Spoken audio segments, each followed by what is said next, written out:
Boa noite. Es todo que hablo en portugués. Disculparme. Doy las gracias al EACH, el director Esteban, por la invitación a presentar esta conferencia. También al doctor Andrés Rankin, quien organizó, como han escuchado, mi viaje y estadía en Belo Horizonte. Es un placer estar aquí. Le pido su paciencia, no hablo portugués y espero que mi español sea más o menos entendible. Sin embargo, estoy un poco nervioso. Soy inglés, a pesar de mi nombre, vivo en los Estados Unidos y estoy aquí para hablarles de la cerámica argentina y presentarles un nuevo enfoque de la arqueología utilizando el trabajo de un antropólogo brasileño. ¿Qué puede salir mal? Acabo de redactar una clase sobre este tema a estudiantes de posgraduación acá en la UFMG.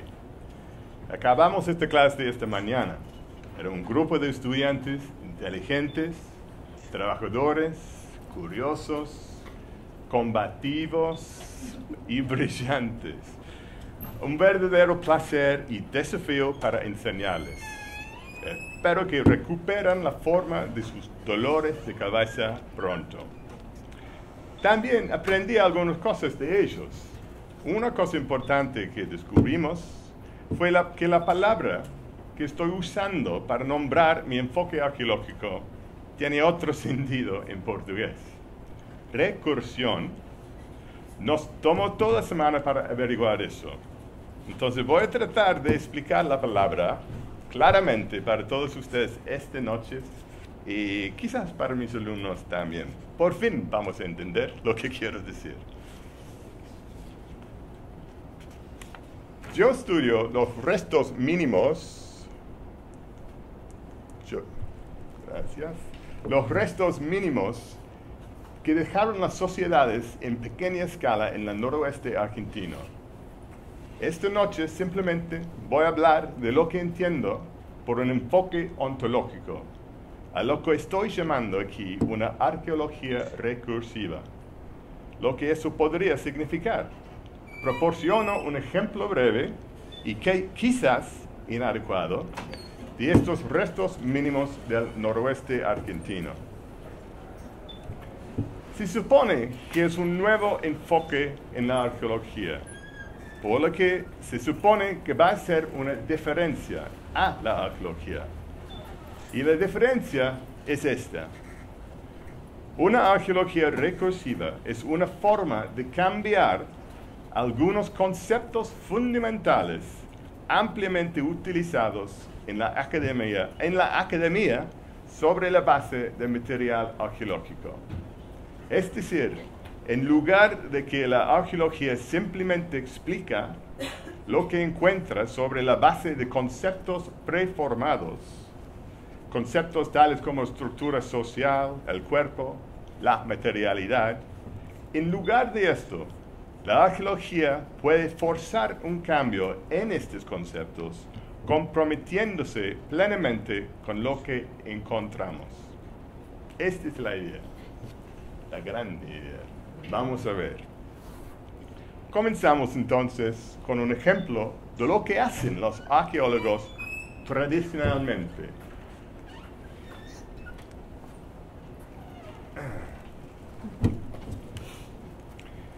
Esto es el artista chino Ai Weiwei. Por supuesto. No sé si le conocen, supongo que sí. En 1995 dejó caer una supuesta urna de la dinastía Han, unos 2000 años de antigüedad. Horror. Se rompió. Esto es horrible para un arqueólogo. No hay que romper cosas viejas. Tal vez podamos rascar un poco para un análisis esencial, pero lo que hizo Ai Weiwei, sin embargo, es insultante. Pero, por más horroroso que sea, Ai Weiwei es, desde el punto de vista ontológico y metodológico, conservador. ¿Se entiende eso? Conservador. La ontología comúnmente se considera como lo que existe o es una teoría sobre lo que existe. Los supuestos ontológicos que guían gran parte del trabajo arqueológico son los de un universo cartesiano basado en una ontología de sustancias, el pensamiento por un lado y cosas extensas por el otro. Ai Weiwei es también ontológicamente conservador, operando bajo los mismos supuestos en esta actuación.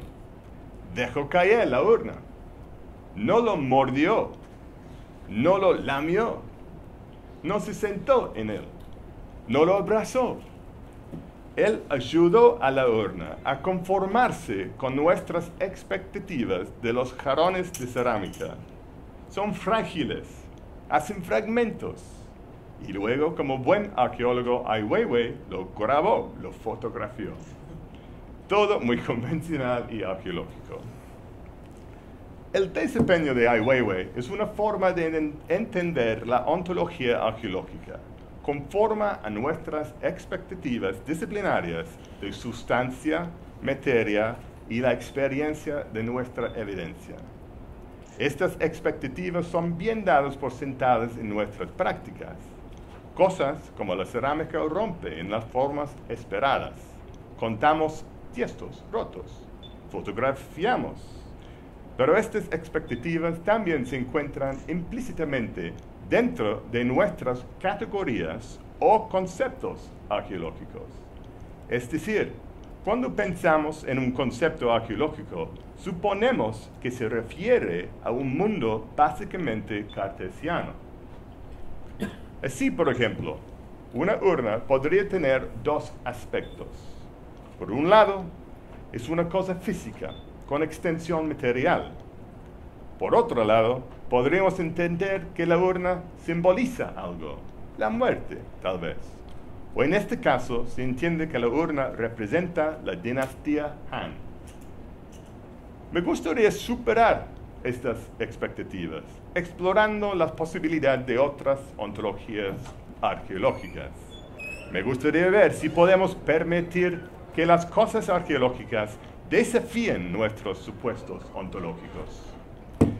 Así que esta noche voy a esbozar lo que hoy llamo un método recursivo.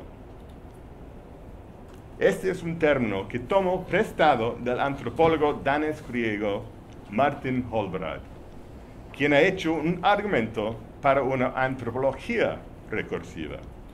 Como veremos, sin embargo, no es posible simplemente aplicar un modelo antropológico a las cosas arqueológicas. El método tendrá que adaptarse apropiadamente para dar a las cosas mismas más lugar en su propia conceptualización. ¿Está bien?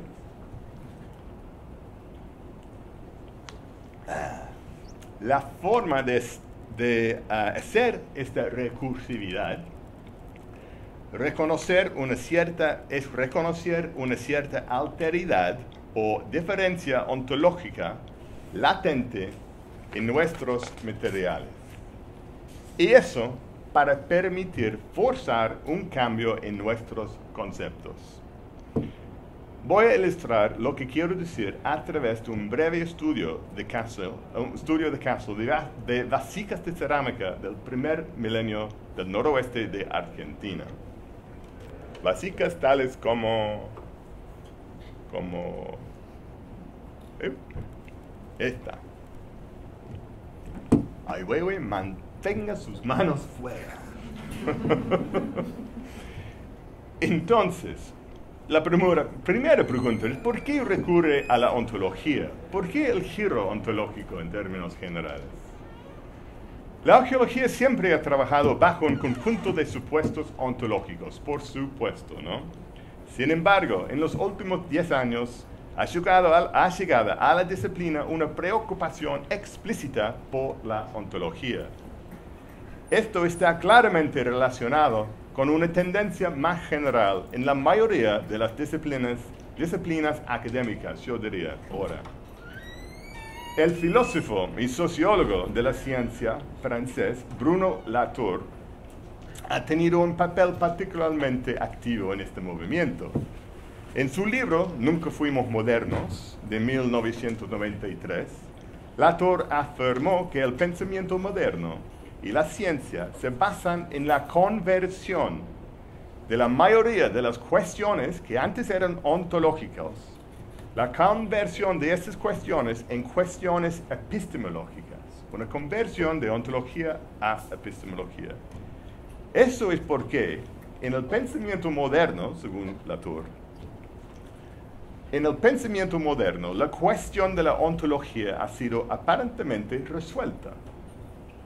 La ciencia convencional funciona bajo la suposición de que hay un solo mundo, que se mude, que a menudo se llama la naturaleza con N mayúscula.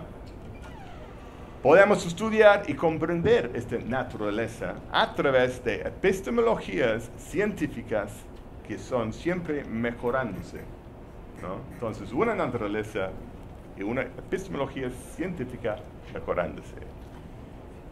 Esta es la idea entonces de que la ontología moderna se correlaciona correctamente con la idea de naturaleza que continuamos descubriendo a través de las prácticas científicas. Ya no nos preocupamos por lo que es la naturaleza. Simplemente tenemos un cada vez mejor conocimiento de ella a medida que avance la ciencia. Una ontología, una naturaleza. Entonces, ¿cuál es el problema? Partiendo de Latour, el antropólogo brasilero Eduardo Viveros de Castro revela el rol de la antropología y por extensión la complicidad de la arqueología en este proyecto moderno.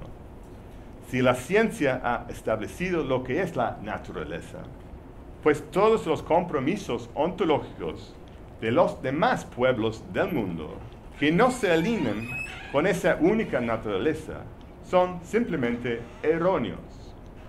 Lo que la antropología ha hecho, según Viveros, es tratar las afirmaciones de otros pueblos como meros creencias sobre la realidad. En otras palabras, en vez de ser reivindicaciones reales de algún tipo de realidad, estas son vistas por la ciencia como versiones más o menos mal escritas de las epistemologías científicas. Son vistos como una especie de intento exótico, pero trágicamente fracasos de entender la verdadera y auténtica ontología con grande O, con big O. La respuesta de Viveros es argumentar por el, y cito, la autodeterminación conceptual, es decir, ontológico, de los pueblos del mundo. Repito, la autodeterminación conceptual, es decir, ontológico, de los pueblos del mundo. Bueno, la ironía de la declaración de Viveros es clara, pero esto solo sirve para reforzar el punto que la ontología de la sustancia descartiana gobierna. Es decir, es que tiene poder en este momento. Otras ontologías están completamente neutralizadas. No tienen ningún impacto en el cambio ontológico o conceptual. Y eso es lo que voy a buscar.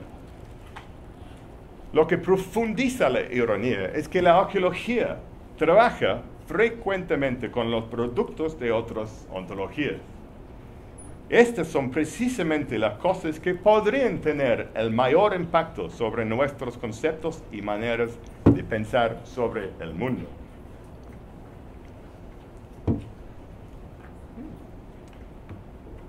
Para algunos arqueólogos y antropólogos, el convertirse a la ontología es un movimiento correctivo. Se trata de inventar una nueva metafísica.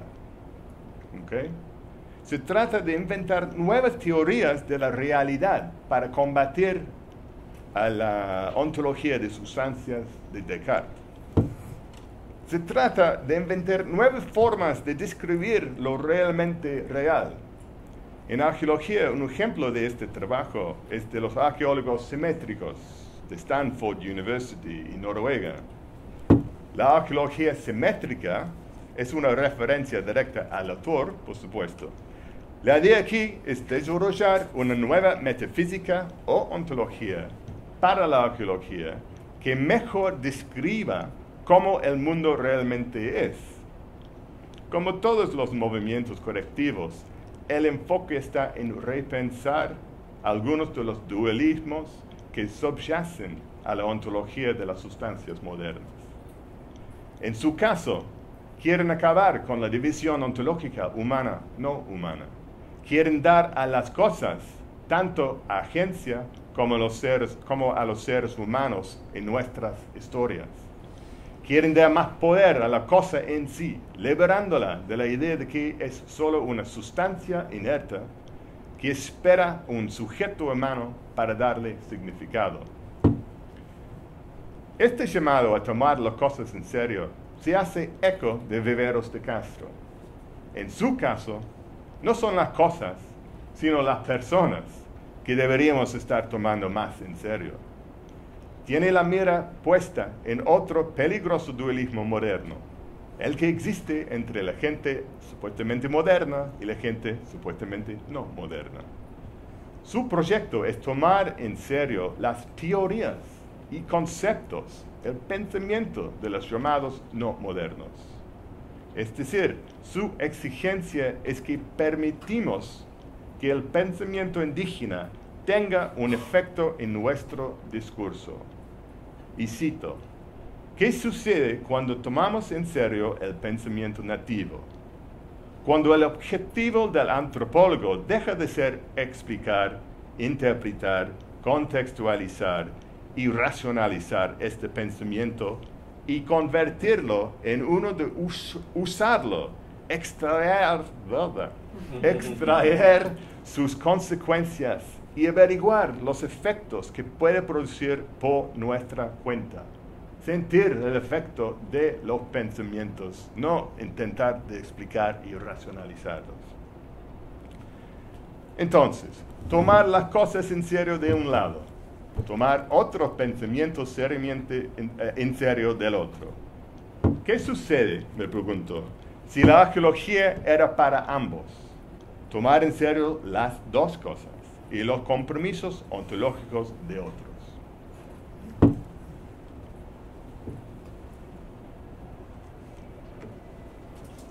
Tengo una confesión. No tengo una definición técnica de ontología para darles. Realmente, confieso, no sé lo que significa, más allá de la versión de sentido común, es decir, que se refiere a algo sobre las cosas que existen, la realidad, algo así, ¿no? Pero en mi caso no creo que sea importante. Eso es porque estoy más interesado en pensar en la arqueología ontológica como una metodología. Pienso en ello como una palanca para abrir la diferencia ontológica encerrada en nuestros materiales. Es una herramienta, en otras palabras. Una herramienta para inmovilizar certezas y para abrir posibilidades no predeterminadas por marcos teóricos existentes, marcos guiadas por la ontología dominante moderna. Es decir, para mí la ontología es tanto una posición a algunas cosas que sí existen, como una sugerencia de un método. Mientras yo veo la ontología como herramienta, es más común en la arqueología usarlo en esa forma, usarlo en su forma sustantiva para hablar de la ontología de la gente X, por ejemplo. Aquí se considera que la tarea consiste en utilizar ontologías de los pueblos contemporáneos, usualmente pueblos indígenas, para reconstruir las ontologías de los pueblos pasados. El animismo es la ontología alternativa favorita de usar. Entonces la pregunta sería, desde este punto de vista, ¿podríamos reconstruir la ontología de la cultura candelaria? Por ejemplo, yo digo que no. Efectos gráficos. Yo digo que no. No es que este enfoque no tenga sus méritos, pero los mensajes del fondo de primitivismo son problemáticos. Lleva consigo peligros inherentes. Nos arriesgamos a esencializar las diferencias, dejando intacto al mismo tiempo al estado ontológico de nuestras reconstrucciones. En otras palabras, los marcos y conceptos permanecen conformados por nuestra ontología moderna, a la vez que aplicamos el modelo de ontología ajena. Mi enfoque, en contraste, es centrarme en los conceptos. Y esto tiene que ver con el método recursivo. El objetivo del método es permitir que nuestros conceptos y categorías sean influenciados por el potencial de extrañeza en los materiales arqueológicos que tenemos ante nosotros. Es decir, queremos rescatar la parte ontológicamente distinta en nuestras cosas. Recursividad, vamos a la palabra. Recursividad es un término que tomo del antropólogo Martin Holbrad.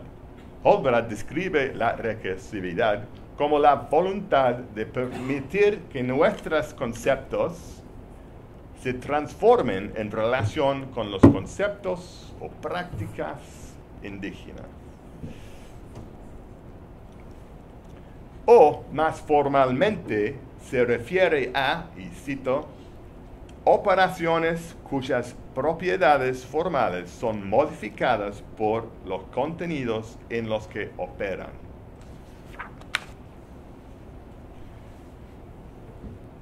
Ok, este fue el momento en que se abrió una brecha ontológica enorme entre mí y mis alumnos.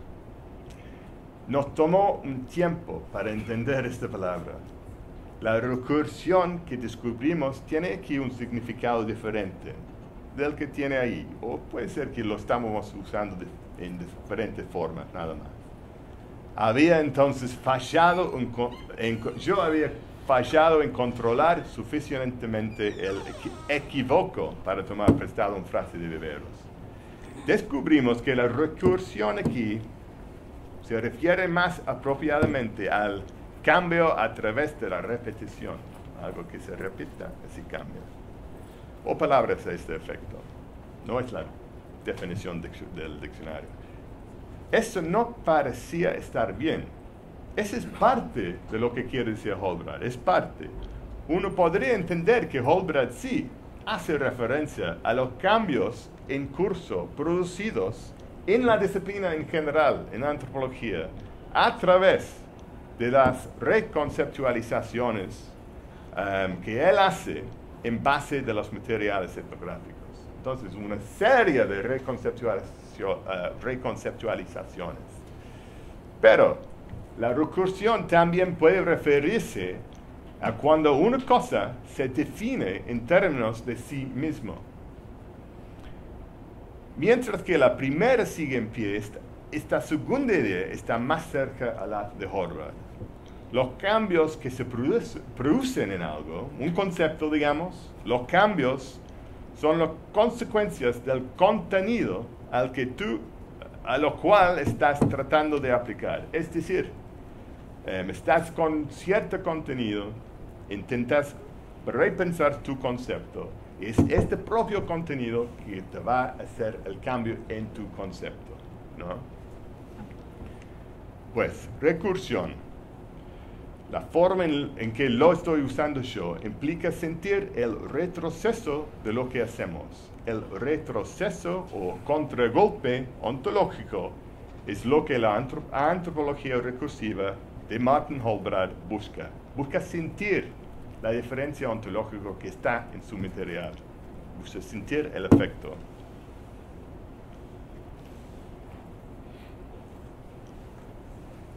Les voy a mostrar más imágenes de cerámica, te prometo, en algún momento. Con el movimiento recursivo, entonces, el objetivo es permitir que nuestras categorías sean influenciadas, incluso transformadas, por los materiales etnográficos que encontramos. Pero ¿cómo hacerlo? ¿Cómo aprovechar el potencial conceptual en nuestros materiales? Los medios y, por tanto, el blanco de un enfoque recursivo, argumento yo, es la alteridad. Para que esto funcione, este método, y dice alteridad muy bien, para que esto funcione, la antropología recursiva requiere el reconocimiento de la alteridad. Alteridad designa precisamente aquellas cosas que no tienen sentido ontológicamente para la antropóloga. Son las cosas que escapan a los marcos teóricos. Son cosas que son ambiguas, paradigmáticas, perturbadoras o tonterías, incluso. En el lenguaje más técnico de Hallbrad, la alteridad es, cito, una función de la divergencia entre los materiales etnográficos y las suposiciones que el analista les aporta. Por lo tanto, si la ontología es lo que es, entonces la alteridad es lo que otros dicen es, que no tiene sentido para nosotros.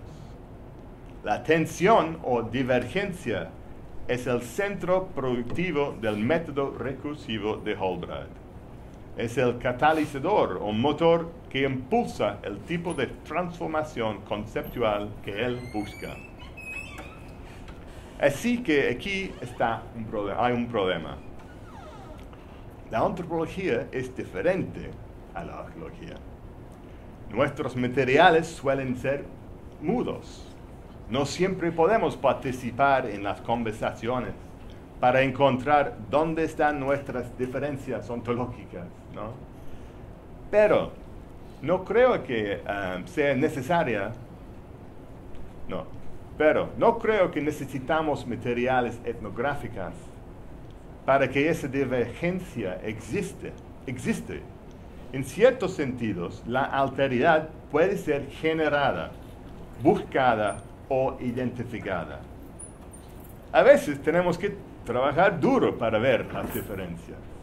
Por lo menos tenemos que estar abiertos a ellos y teóricamente preparados para aceptarlos. Un primer paso es estar abierto a la extrañeza de nuestro material. La extrañeza de nuestro material.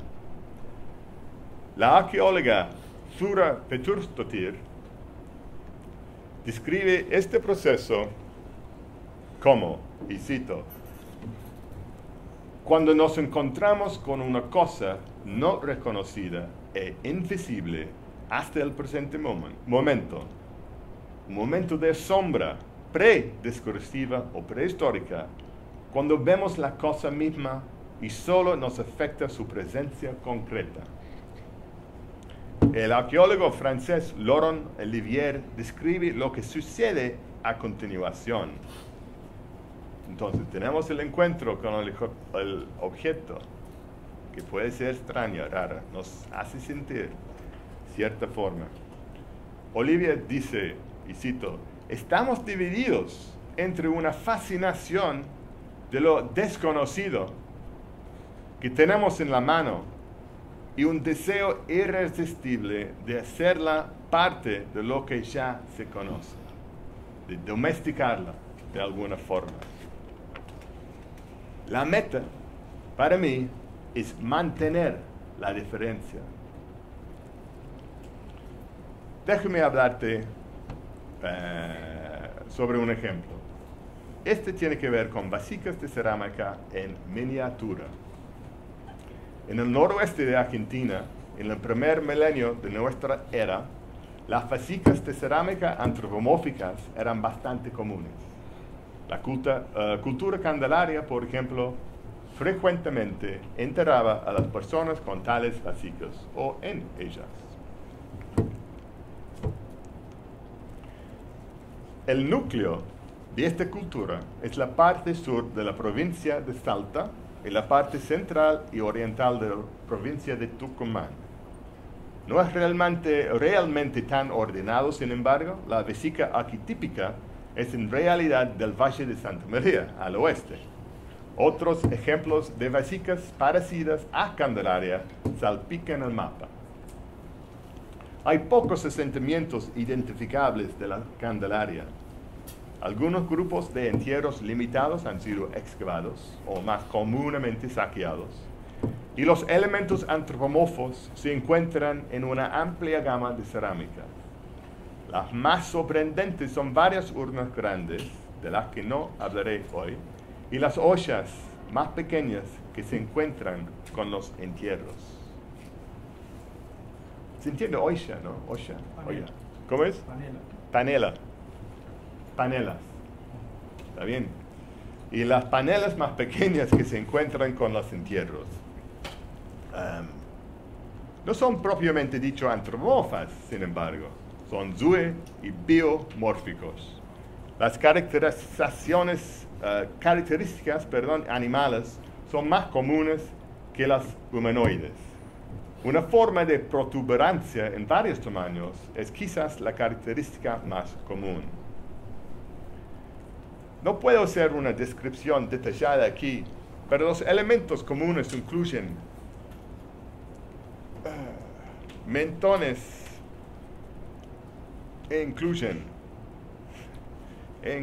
no puedo decir, ¿verdad?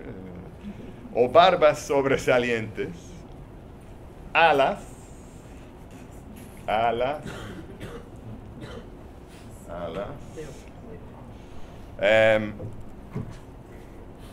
o extremidades ventrales, no sé si son alas, ojos grano de café o redondos.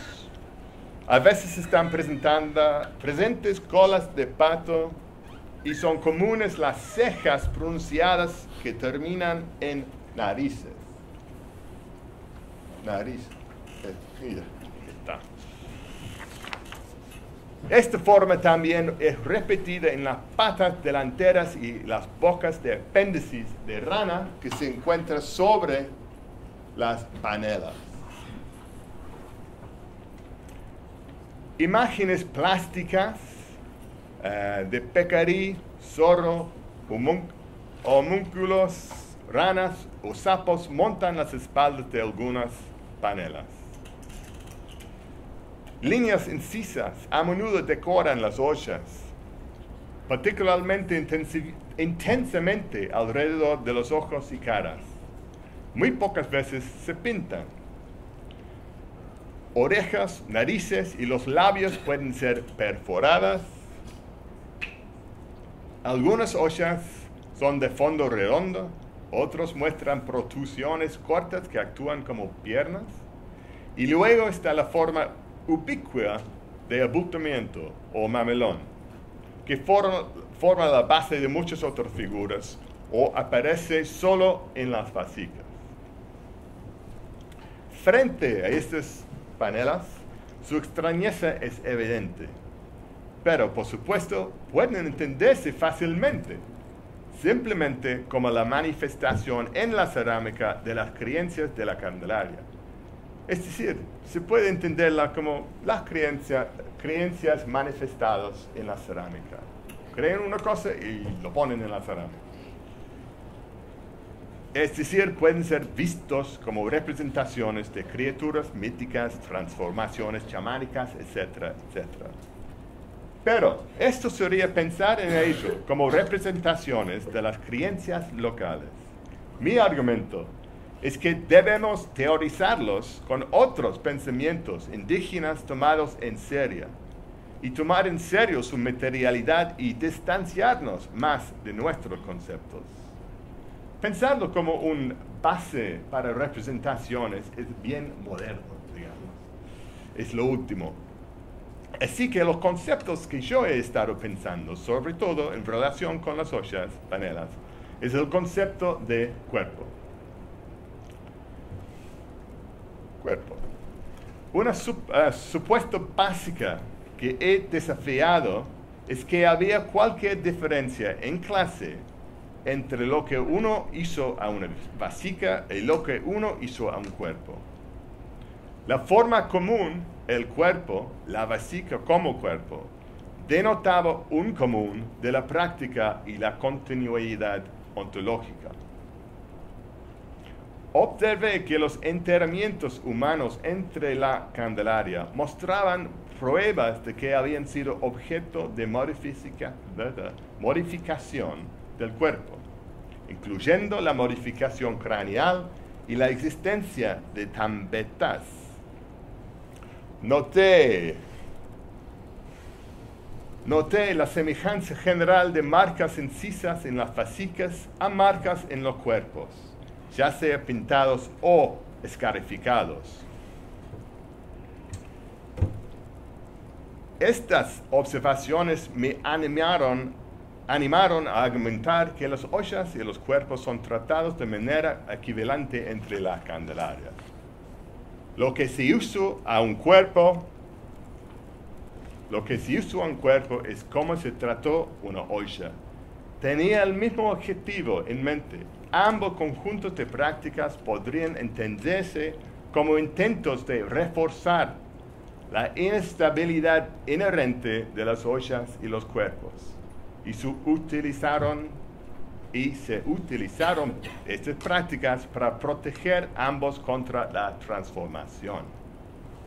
Entonces tenemos, volviendo atrás,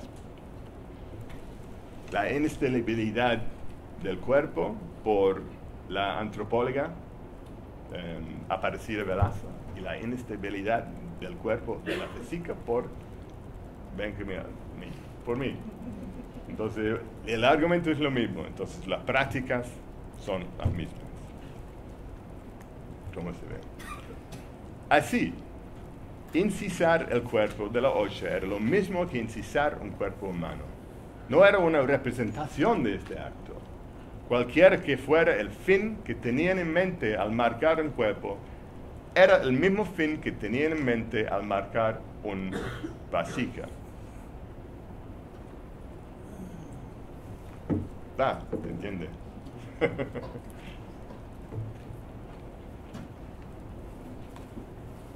Es cansador hablar español. ¿No? A mí me parece que portugués sería más fácil. Si supiera hablar, sería más fácil. Porque los sonidos son más friendly. Bueno. Las ollas en miniatura son particularmente llamativas. Se tomó un gran cuidado para asegurar que los piercings, por ejemplo, se hicieron con precisión. Este tiene piercings, es chiquitito, pero los piercings se van desde un lado hasta el otro. Son hechos con mucho cuidado. Las marcas en los cuerpos de macetas más pequeñas produjeron un intenso efecto dado su pequeño tamaño. Y más piercings. En términos generales, tomamos la miniaturización. Tomamos a la miniaturización en arqueología como una función de una escala basada en el tamaño del cuerpo humano. Usamos el cuerpo humano como la escala de algo que sea miniatura o grande, ¿no? Pero este se basa en una visión particular del cuerpo humano, como un organismo autónomo que no cambia de tamaño, más que crecer un poquito y después disminuir. Este no es el tipo de cuerpo que tenemos aquí. Estas ollas revelan un cuerpo dividido en partes, mezclas de seres humanos y no humanos, antropomórficos y no antropomórficos, formados y desformados. Mi argumento, en pocas palabras, es que los conceptos de cuerpo y escala no son lo que esperaríamos. el tamaño no es la medida de escala en este caso. En su lugar, la intensidad es. Cuanto más intensamente marcado sea un cuerpo, más cuerpo es. El tamaño importa, pero es un accidente de intensidad. Lo más pequeño, de hecho, es una cerámica, lo mejor potencial que tiene por la intensidad de marcas. Bueno, esta fue mi interpretación y no llegué a esta interpretación sin ayuda. La fuente de la teoría fue la metateorización del animismo amazónico llevado a cabo por Viveros y colegas en los últimos más o menos 15, 20 años. El resultado del trabajo de Viveros ha sido la teoría del perspectivismo amazónico. El perspectivismo, como bien se sabe, descansa en la metafísica del multinaturalismo. Esta metafísica dice que hay potencialmente tantos mundos como hay especies de cosas. Es decir, hay muchas naturalezas. Pero que todas las especies interpretan sus mundos de la misma manera. Esto es, hay una sola perspectiva cultural. Los cuerpos en este esquema son conjuntos de afectos en lugar de organismos encapsulados. La idea moderna. Los cuerpos son asientos de mundos también, ecológicamente en cierto sentido.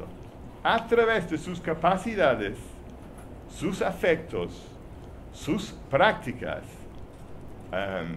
hacen sus mundos.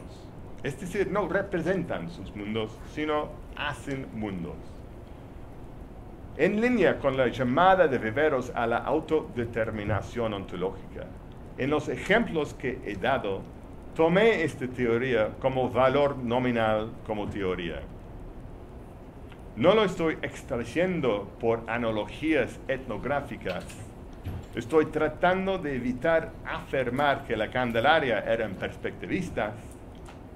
Más bien, me interesa saber si las afirmaciones metateóricas, como la naturaleza de los cuerpos humanos, si estas afirmaciones metateóricas tendrán influencia sobre los materiales arqueológicos. La inclinación de las escalas aquí es permitir que el perspectivismo funcione como un marco teórico en la arqueología. Requiere que reconozcamos, ¿se dice así? Requiere que reconozcamos que hay una divergencia en lo que consideramos un cuerpo y lo que se nos presenta como cuerpos. No es simplemente comparativo. He tomado un concepto o una idea extraído de la etnografía de ciertos grupos amazónicos junto con la evidencia de las panelas. Luego teoricé sobre la cerámica de una manera que intenta ser consistente con ese concepto y evidencia. Bueno, ok.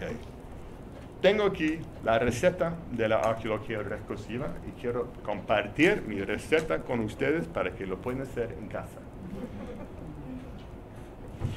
Receta. Paso 1. Admitir que los supuestos y compromisos ontológicos eran probablemente diferentes en el pasado. ¿De acuerdo? Estamos. Paso 2. Evaluación de impacto. Eso se dice acá en arqueología. Evaluación de impacto. Intentar reconocer, observar e identificar la alteridad, ¿no? Hay que trabajar para identificarla. Paso 3. El paso extractivo. Sacar de los materiales arqueológicos todo lo que es ontológicamente pertinente. Obtenga ayuda de las teorías indígenas. Y 4, el paso final. Recursión.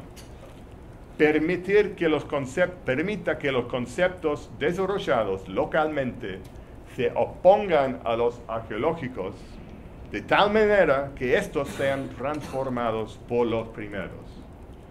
Una vez más, la recursividad no solo pregunta cuál es su ontología del cuerpo, sino también cómo nuestro concepto de cuerpo necesita cambiar cuando se enfrentan con sus cuerpos. Bueno, el gran desafío para la arqueología que yo veo es lo siguiente: es poder trabajar con el material a nuestra disposición de una manera que maximice el potencial para que surja la diferencia ontológica. Debemos considerar nuestro material como la base para una crítica exhaustiva de nuestras propias categorías a través de otras categorías de personas o conceptos. En el caso que he presentado aquí, el encuentro entre la material y la teoría perspectivista resultó en un cambio en el concepto de cuerpo y en el concepto de escala. La escala se redefinió como intensidad más que tamaño. La pregunta recursiva ahora es: ¿qué impacto puede tener ese nuevo concepto de escala en la arqueología en general? En fin, tal vez en lugar de romper urnas para el valor de choque, como Ai Weiwei hace muy eficazmente, tal vez tenemos que buscar formas de romper o transformar nuestros propios conceptos. Gracias.